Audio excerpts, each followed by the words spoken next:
कैमूर जिले के युवा पत्रकार अमरेंद्र पांडे को उत्तर प्रदेश के चंदौली प्रेस क्लब का अध्यक्ष चुना गया है। बुधवार को पंडित दीनदयाल उपाध्याय नगर के एक होटल में हुए भव्य शपथ ग्रहण समारोह में सैकड़ों पत्रकारों और समाजसेवियों ने उनकी ताजपोशी देखी।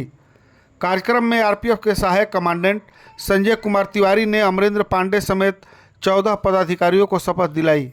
पत्रकारों ने फूल मालाओं से उनका जोरदार स्वागत किया।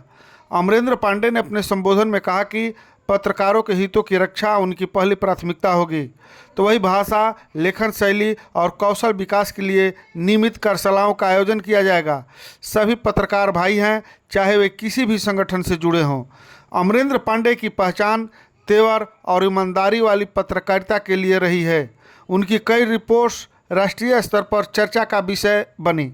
उन्हें नारद पत्रकारिता सम्मान, सहभागी सम्मान, पांडे बेचन शर्मा उग्र सम्मान समेत दर्जनों पुरस्कार मिल चुके हैं। कैमूर की धरती से निकले अमरेंद्र पांडे ने चंदौली प्रेस क्लब के अध्यक्ष बनकर एक नई पहचान बनाई है। अब सबकी निगाहें उनके नेतृत्व और कामकाज पर टिकी हुई है। इस प्रकार के ताज़ा अपडेट खबर देखने के लिए लगातार बने रहे प्रकाश टाइम्स के साथ। इस चैनल को सब्सक्राइब करें, लाइक करें। धन्यवाद। सर, जैसा कि आपने अपने संबोधन के माध्यम से इस बात को पॉइंट आउट किया कि जो पत्रकारिता का जो मानक है, मानक मतलब कि समस्याओं को उठाने का जो एक तरीका होता है, कहीं न कहीं आज वो गौण होता जा रहा है। कोई एक दो अगर पत्रकार साथी अगर समस्या को उठा भी देता है तो उसको संपर्क किया जाने लगता है कि भाई आपकी क्या आवश्यकता है। जी। तो आखिर जो पत्रकारिता है, कहीं न कहीं एक समय में क्रांति का जनक माना जाता था। समस्या कोई भी हो, लेकिन क्रांति यही शुरू होती थी। तो उस जगह से, उस ऊंचे मानक से आज हम यहाँ पर कैसे पहुँचे और उसका समाधान क्या है? इसका देखिए, सबसे बड़ा चीज़ कारण यह है कि सबसे बड़ी चीज़ कि आज के भौतिक युग में हर आदमी एक की जो है एक वासना कह लीजिए और एक कह लीजिए कि भौतिक सुख सुविधा सभी लोग चाह रहे हैं कि हमारे पास हो, और वैसे में पत्रकार भी अपने आप को नहीं बचा पा रहे हैं। जबकि पत्रकारिता शुरुआत से ही मिशनरी रही है। पत्रकार पहले जो है पैजामा कुर्ता पहन के उनके पॉकेट में कुछ नहीं हुआ करता था और केवल दिन भर घूम करके समाज की जो चीज़ें होती थी वो सामने लेकर आते थे। लेकिन आज यह है कि हम घर बैठे रहें, हमारे पास खबरें आ जाएं और पैसे भी आ जाएं, तो इसकी वजह से पत्रकारिता का मानक गिरा है। लेकिन पत्रकारिता का मानक और पत्रकारिता पुनः स्थापित तब हो सकती है जब पत्रकारिता का ज्ञान लोगों को हो। पत्रकारिता एक्चुअल है क्या? ऐसा नहीं है कि अगर आप पत्रकारिता आज के युग में कर रहे हैं तो आप भूखे मर जाएंगे, ऐसा नहीं है। बस ज़रूरत है जानकारी की। जैसा मैंने बताया, आज के समय में देखिए बहुत बड़ी स्थिति खराब है। जितने भी मीडिया हाउसेस आप जितने बड़े बड़े जान रहे हैं, सब में सैकड़ों पद खाली हैं। एडिटर का पद खाली है, सब एडिटर का पद खाली है, रिपोर्टर का पद खाली है, इसलिए कि उसके योग्य जो है पत्रकार नहीं मिल पा रहे हैं। लेकिन स्थिति यह है कि आप फील्ड में देख लीजिए, आपको सैकड़ों नहीं हज़ारों पत्रकार मिल जाते हैं। जैसा कि झौआ भर बता रहे, झौआ भर पत्रकार मिल जाएंगे। लेकिन जो आप समझिए कि 1000, 2000, 3000 महीने में या 5000 जो आप ले लेते हैं किसी से, किसी तरीके से ले लेते हैं, आपको बहुत ज़्यादा धनराशि लगती है। लेकिन अगर आप नौकरी करेंगे तो सही तरीके से पत्रकारिता करते समय जो है और आपको अच्छे से जो है 30,000, 40,000 सैलरी मिल सकती है।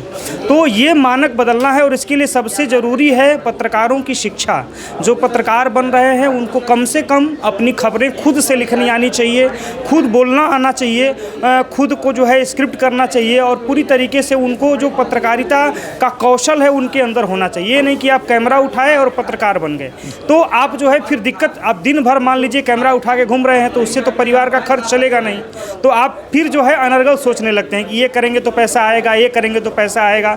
तो इसी की वजह से फिर पत्रकारिता धीरे धीरे गिर रही है और पत्रकारिता को लेकर के लोगों की मानसिकता, अधिकारियों की मानसिकता, नेताओं की मानसिकता यही हो गई है कि कोई पत्रकार ये काम इसलिए कर रहा है कि उसको पैसा चाहिए। यह बहुत इस समय विपरीत स्थिति है, बहुत बड़ी विडंबना है जिसको सुधारना है। हम लोगों ने संकल्प लिया है कि हम लोग इसको सही करेंगे और सबसे पहली कड़ी में यह होगा कि पत्रकारों में इतना कौशल विकसित किया जाए कि वह जहाँ जाए वो आग की तरह रहे। जिस इंटरव्यू में जाए उसको सिलेक्ट हो जाए, 30,000, 40,000, 50,000 संपादक की नौकरी उस तक मिले। आज पूरी खाली है, पूरी सीटें, समझ जाइए। तो ये स्थिति है और हम लोगों का संकल्प है कि पत्रकार निश्चित तौर पर मजबूत होंगे, वो चाहे तन से हों, मन से हों, चाहे धन से हों, और सही तरीके से। चंदौली प्रेस क्लब के तत्वाधान में आज का शपथ ग्रहण कार्यक्रम था, लेकिन एक अफवाह भी इसके बारे में चल रही है कि कुछ दिन पहले, शायद 2 या 3 दिन पहले, चंदौली प्रेस क्लब के माध्यम से कुछ कार्ड वितरित किए गए थे, पहचान पत्र वितरित किया गया था। तो ऐसा क्यों है कि चंदौली प्रेस क्लब नाम तो एक है, लेकिन 2-2 संस्थाएं बन गई हैं और दोनों अपने आप को ओरिजिनल क्लेम कर रही हैं? क्या सच्चाई है इसके पीछे की? सच्चाई देखिए सर्वविदित है, इसमें कोई दो राय नहीं। सबसे बड़ा चीज़ है कि लोकतंत्र है, सबको अभिव्यक्ति की आज़ादी है, कोई कुछ भी कर सकता है, किसी को कोई रोक नहीं जा सकता। लेकिन कानून और संविधान भी बहुत बड़ी चीज़ है। आपको मैं बताया कि जो चंदौली प्रेस क्लब की जब स्थापना की गई तो हमारा निहितार्थ बस यही था कि हम सारे पत्रकार जो चंदौली ज़िले के हैं, चाहे वो किसी संगठन में हो, किसी बैनर के तरह काम करते हों, सभी लोग एक साथ आएँ, अपनी बात रखें, हम लोग एक साथ कहीं जाएँ आएँ, जो है अपना प्रतिनिधित्व रखें। लेकिन इसी बीच में जो है कुछ ऐसे भी लोग हैं जो हमारे समाज में हैं जिनकी बुद्धि एक तरह से कहिए नीच बुद्धि है, और वह जो है एक अपने छद्म स्वार्थ के लिए जो है, और हम लोग अभी प्लान बना ही रहे थे तब से वो जाके उस नाम से रजिस्ट्रेशन कराया है, लेकिन रजिस्ट्रेशन कराने में जो है वो बहुत बड़ी भूल कर दिए। दरअसल सरकारी जो दस्तावेज है उसमें उन्होंने जो 11 सदस्यों का नाम दिया है उसमें एक व्यक्ति ने पूरे लोगों का सिग्नेचर कर दिया है, वो साफ देखा जा सकता है। और ये पूरी तरीके से समझिए कि ये संविधान से, देश के कानून से और सरकारी गजट से खेलने के जैसा है। ये 420 है और निश्चित तौर पर इस पर अभी मामला चल रहा है, न्यायालय में विचाराधीन है। अभी 11 तारीख को उस पर जो है फिर से इनको नोटिस जारी हुई है कि आप लोग सभी सदस्यों को लेकर के आइए और यहाँ पे सिग्नेचर कराइए। इसी बीच ये लोग जो है आई कार्ड प्रमाण पत्र भी बांट दे रहे हैं, जो है विजिटिंग कार्ड भी बांट दे रहे हैं, तमाम तरह के कार्यक्रम इनको कोई रोकने नहीं गया, जबकि ये पूरी तरीके से अलीगल है। जब कोई मामला विचाराधीन है तो आप ऐसा काम नहीं कर सकते। जहाँ तक चंदौली प्रेस क्लब जिसकी आज शपथ ग्रहण समारोह हुआ है, आप जा सकते हैं, इस पर रजिस्ट्रेशन नंबर भी लिखा हुआ है। ये ट्रस्ट में जो है पूरी तरीके से रजिस्टर्ड है और इसका सारा जो है डॉक्यूमेंट्स सबके पास है। आप कहेंगे किसी को भी ज़रूरत हो उसको दिखाया जा सकता है, लेकिन जो फर्जी तरीके से जिन्होंने जल्दबाजी में करके और उनका कोई ध्येय नहीं, आप देख सकते हैं किस तरह के लोग उसमें हैं। क्योंकि अगर थोड़े भी सही लोग होते, उनका जो विचार उच्च होता, तो इस तरह के निकृष्ट काम नहीं करते। ये कोई चंदौली प्रेस क्लब 10 ठो बना लेने से कुछ होता नहीं। काम क्या करेंगे आप, वो निर्धारित करेगा और हम लोग काम करके दिखाएंगे। आपको दिखेगा कि जो है चंदौली में पत्रकारों के लिए कुछ हुआ है। इसी संकल्प के साथ हम लोग किसी से कोई बैर नहीं है, किसी से कोई दुश्मनी नहीं है, किसी का हम लोग कोई आरोप प्रत्यारोप किसी के साथ नहीं करेंगे। आपको जो करना है करिए, आपका उससे जो है बन रहा है, जो आपका व्यक्तित्व है उभर के सामने आ रहा है। हमारा बस यही काम है कि हम पत्रकारों के लिए काम करेंगे, पत्रकारों के कौशल के लिए काम करेंगे। सभी पत्रकार हमारे भाई हैं, सभी हमारे परिवार के अंग हैं।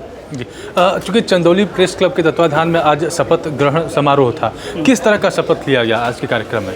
देखिए, हम लोगों ने जो शपथ लिया है, जैसा कि शपथ में आपने जो है किया भी होगा, कि हम लोग जो पत्रकारिता के मूल्य हैं, खास करके पत्रकारिता का मूल्य है कि कलम कभी भी हमारी बिकनी नहीं चाहिए। जो कलम है इसको बताया गया है ना कि जब तोप मुकाबिल हो तो अखबार निकालो, ये कहा गया है कि जब तोप मुकाबिल हो तो अखबार निकालो, यानी कलम की बहुत बड़ी ताकत है। तो कलम की ताकत को बचा के रखना है।